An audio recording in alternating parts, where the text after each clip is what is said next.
My question would be, is the issue here then the deputy president and his early, quote-unquote, early political campaigns or economic empowerment or whatever term you want to give it, and the possible exploitation of that economic pain? Or is the real issue then, and the real security issue, that we have a near-failed economy under this administration, and that is what is pushing Kenyans to the brink? From my standpoint, I think the issue is that the Jubilee government is mismanaging the country. They made promises to Kenyans that they will deliver good governance, but they have dismally failed to do so. And you know, the Jubilee government has been in power for the past 7 years. 2 years is a long time. They can still steady the ship if they put their act together. And among other things, the priorities that this country ought to have is to see how we will revitalize the economy. And you don't need too much teaching in school to know what it takes to revitalize an economy. Because Kenyans are living, a lot of them, the majority maybe, about up to 50%, live in squalor. They can hardly afford a meal for themselves per day. And this has been aggravated by the onset of the pandemic. So what are the basics that we ought to do, and which I think they should be doing even now, is, first of all, look at this area of self-sufficiency in food, for example. As a Kenyan nation, we were on course to begin to feed ourselves. We were producing our own sugar. We were more or less self-sufficient. We were producing our own maize. We were producing adequate amounts of milk and so on and so forth. Where are we now? That we have to import sugar from neighboring countries like little Uganda and so on? What is it that we have lost? And as far as I'm concerned, the deputy president and the president are like Siamese twins. The deputy president can't be faulting the government for non-performance when he's a key actor in that government. All right. Well, he'll say up until ODM walks in. But anyway, I want to move on to our final part of conversation, which is the Kenyatta succession and the political realignments. And so let me just piggyback off what you've said, Honorable Marende. So what do you then believe are the issues that will shape the Kenyatta succession? Is this election going to be about the haves and the have-nots, or is it going to be about unity? As I see it, we ought to drive this country to where the issues are really more or less established in our national balance. It should be national unity, self-sufficiency, absolute sovereignty of our nation. You see, some things have happened in this country that have no business happening. Even if you compare countries that were at lower levels of action than we have been, you will find that we've got it all wrong. Look at infrastructure, for example, a good thing to do, but let us get our infrastructure at cost-effective prices. Look at the Kenya Railways, for example. Kenya Railways was a big employer with upwards 10,000 employees, just staff alone, before you look at their families. And what is happening to it? The 1 meter railway collapsed under the tenure of the Jubilee government. We now say we are going to revive it, but you see very little action. So, as far as I'm concerned, I think the government still has a small window that if they put their act together, they can still revive the hope that Kenyans had in them. At some point, we were said to be the most hopeful population, I think, in Africa. And now only Jesus knows. Okay, fine. Honorable Wanga, yesterday Peter Kenneth led a delegation of, a section of Kikuyu leaders or community to the Bondo home of Honorable Raila Odinga. Do you think, what's going on there? Will Raila run for presidency? He keeps us guessing. Come on, why don't you just go ahead and tell us, what is the position of ODM? Is Baba on the ballot or not? And let me first say, is this election going to be shaped by the narrative of haves and have-nots, or is it going to be shaped by national unity? I think this haves and have-nots narrative is on quicksand. It is like building a house on quicksand. It is a narrative that is based on a lie. The first lie is that William Ruto himself is a hustler. No, he isn't. He is a child of privilege who has never had to work a day job to earn his keep. He sold chicken. Which chicken? How do you sell chicken to then be able to own that 1.2 billion home or all the properties that he does? Come on, it's a rags to riches story. Everyone loves a good success story. He is a child of privilege, and I think we must go back to our story of a lifestyle audit so that you can say how you've obtained your wealth. And you don't come and cheat us that you're a hustler, yet you're a multi-billionaire. You arrive in functions, in choppers, to come and push a wheelbarrow. This story is a lie. It is a house built on quicksand. It will fall as quickly as it rose. So first I wanted to say that. Right. Secondly, on the issue of yesterday's cultural interaction function, I think, this is where we have wanted to go. We have wanted to be in a space where communities do not hate each other. Communities come together. And I think if you look at what happened in Bondo yesterday, it's beautiful. It's the Kikuyu community who have been believed to be nemesis with, the Luo community. Kikuyu children are growing up to think Luos are bad, and Luo children are growing up to think Kikuyus are bad people. And this is the kind of thing we want to demystify, not just for Luos and Kikuyus, but for the entire of this country. We want to be able not to have stereotypes. We want a delegation of Luo elders or young people to visit the Kalenjin, to visit the coastals, so that these stereotypes that we have had about core communities is sunk, and we build one big nation where people commingle together as children of God. So I think that is what was happening yesterday. As far as, elections are concerned in 2022, I think Baba has said it many, many times, that he right now is focused on the unity of this country, on not making the same mistakes that we made in the past. As the ODM party, we always say our purpose as a political party is to capture power. So as a party, we are always working towards capturing power. But Baba has said that he is working on building unity. He is working on bringing the nation together with His Excellency Uhuru Kenyatta. And they want to bring this nation to a place where we no longer have to fight after every election. So I think that is what he's focused on for the moment. We hope that they will release the BBI report so that Kenyans can have a debate. And people, I've had people saying that first, we need to deal with economic issues before we deal with the BBI. The BBI in itself has all these issues in it. And if you doubt, read the BBI, first of all, read the initial BBI report and read the section on shared prosperity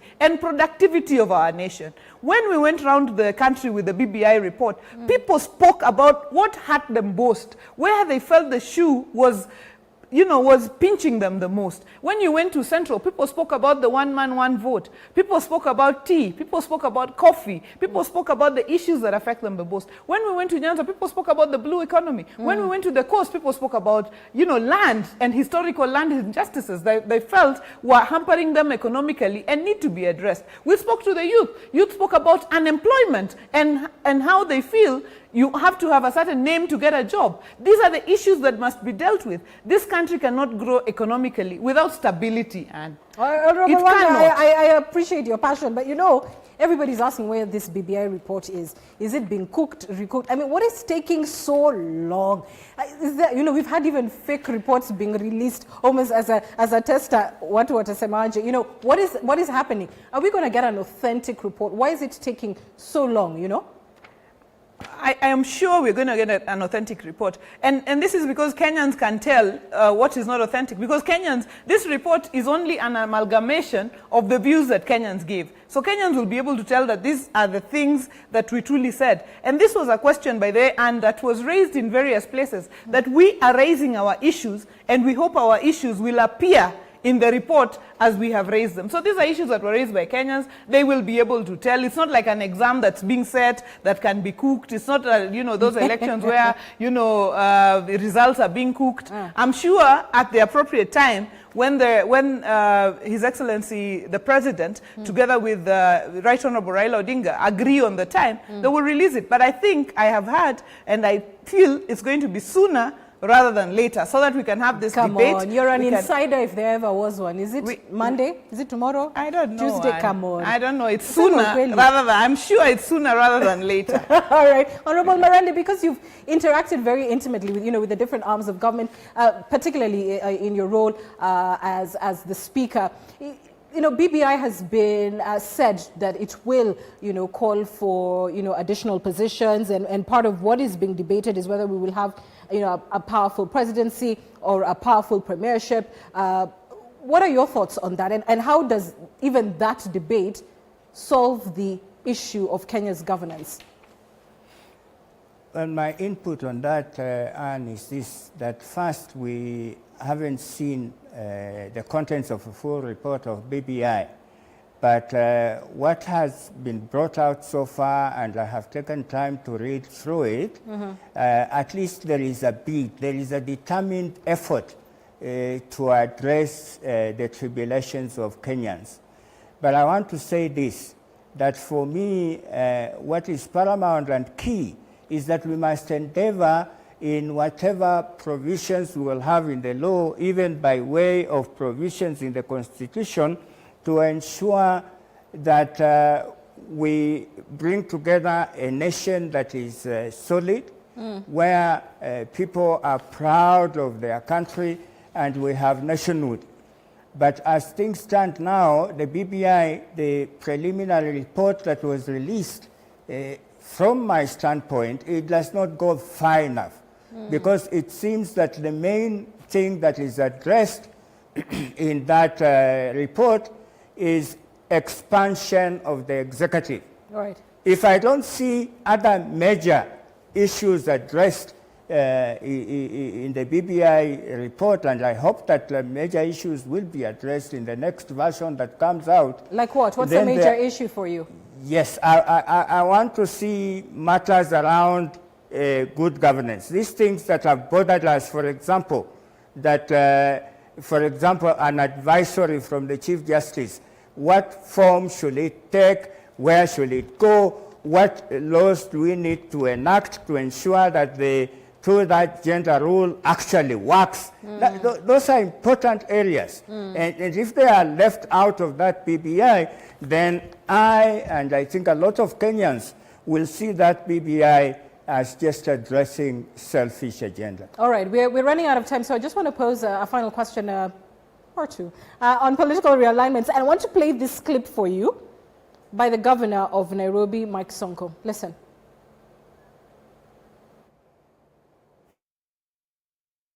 Wapi ile roho yako wewe kabla ukuwe rais? MRC Mombasa wakati wamefungwa jela, wewe mwenyewe ulinipatia pesa, nende nikawatoe jela, ukawasaidia. Hiyo roho imeenda wapi? Umezungukwa na wakora, kina Matiangi, kina Kibicho, wakora. Wanatesa wa Kenya. Wanapiga wa Kenya hapa na wanyama. Hiyo ndio kitu ambayo mimi rais imenikasirisha. Tunakupenda, tunakuheshimu. Tumeona leo umeomba msamaha kwa Wakenya. Going forward, I hope hii mambo itatokea tena, Mheshimiwa Rais. Tunataka serikali ambayo inaheshimu Wakenya. Hatufanyi kitu kama PR, lakini sisi tumechoka na serikali yako.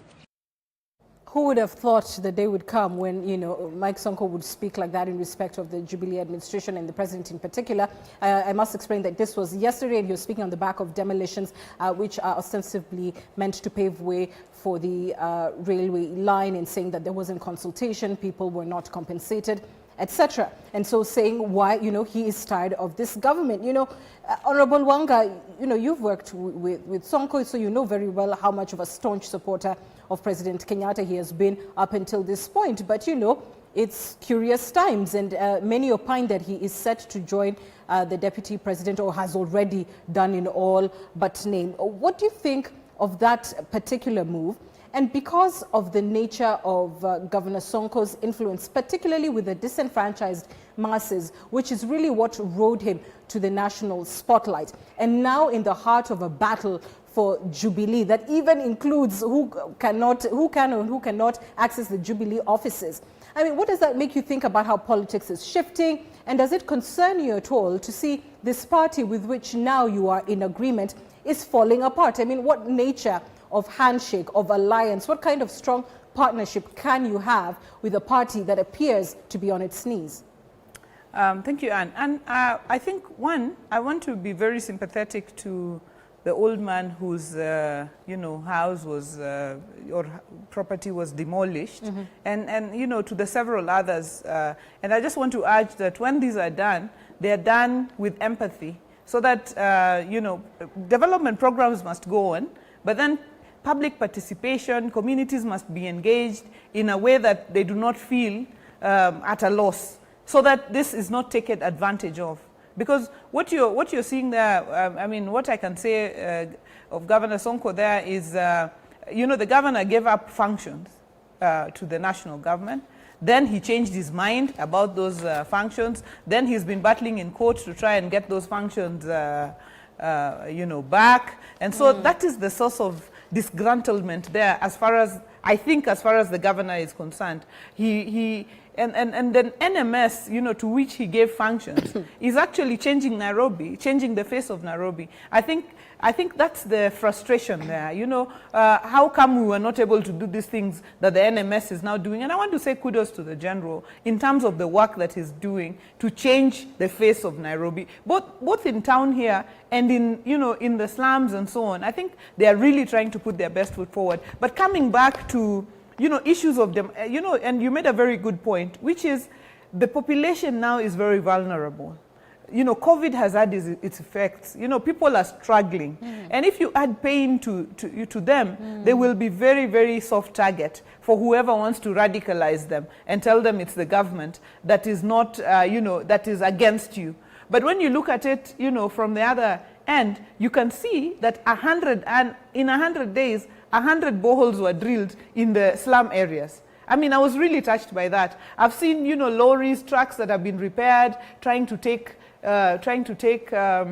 garbage from, people. When you walk in the CBD here, now it is so well paved, but nobody is going to talk about that good work if we do not take care of the fact that there is a very, very, very vulnerable populace that is struggling, that will be very, very easy fodder for people like Sonko who are disgruntled to get away with. And I think Honorable Wangala, let me cut you short just because we're running out of time. So to the heart of my question, and I completely hear you about the vulnerability of Kenyans, but I want to talk more about the wrangles in Jubilee, which is a party that you are now collaborating with, cooperating, I think is the term that ODM has used. So what is the strength of that cooperation with a party whose the struggle for its control is breaking it apart? I mean, are they worthy partners anymore? And the handshake between President Uhuru Kenyatta and Raila Odinga was very clear to me. In my mind, I'm very clear what that handshake wants to achieve and the bid for uniting this country. I don't want to comment about, I'm not a member of Jubilee. I don't want to comment about Jubilee matters, because I have already said here, you have a deputy president and a deputy party leader undermining the party leader every day. So I don't want to comment too much about it. They will say I am crying louder than the bereaved. Okay, fair enough. Final question to you both. Honorable Wanga, I believe you are running for governor in 2022, or at least you have your eyes set on that. Am I correct? And I'm serving the people of Homa Bay, but if they give me something better, I will happily accept it. Utachukua tu humbly. Okay, Honorable Marende, what about you? What does the future hold? A return to politics, governorship? Well, I have various options open. As you may be aware, the point at which I left off from the Speaker's office, I was like the third most powerful person in this country. And so I have various options left. I can run for presidency, I can run for deputy president, I can run for governor. All those are options that are open to me. Which one looks good? I'm exercising my mind to see which way I will go. On a casual Sunday, which one looks good? Is it Vihiga? Pardon? Is it Vihiga for you? For counties. That is just one of the three options. Why are you narrowing in to that particular one? No. Why not? Go for the big one. After all, you were number 3 in the land. Yeah, give me time. I'll settle at one of the three. Wonderful. Very soon. Okay. As soon as the time is right. And I know that in this country, what we need for leadership is a person who will bring all Kenyans together. Not a leader who is going to be speaking to Luos, not a leader who is going to be speaking to Kikuyus, not a leader who is going to be speaking to Luyas, exclusive of other Kenyans. And I think in my position, if I was given a chance to serve in any of those three places, I will give Kenyans the dream that they want Kenya to be. Oh, Solomon is still in there somewhere. I want to thank you. Honorable Wanga, thank you very much. I know you've gone to great pains to be with us on the program tonight, and I really want to just appreciate you for always coming on Punchline. And of course, as Speaker Emeritus Kenneth Marende, pleasure to host you. Welcome back on the show. That's our time. Thanks for watching Punchline. You can continue the conversation online using the hashtag Punchline. I'm Ann Kiguta. God bless. Have a fantastic week ahead. Bye-bye.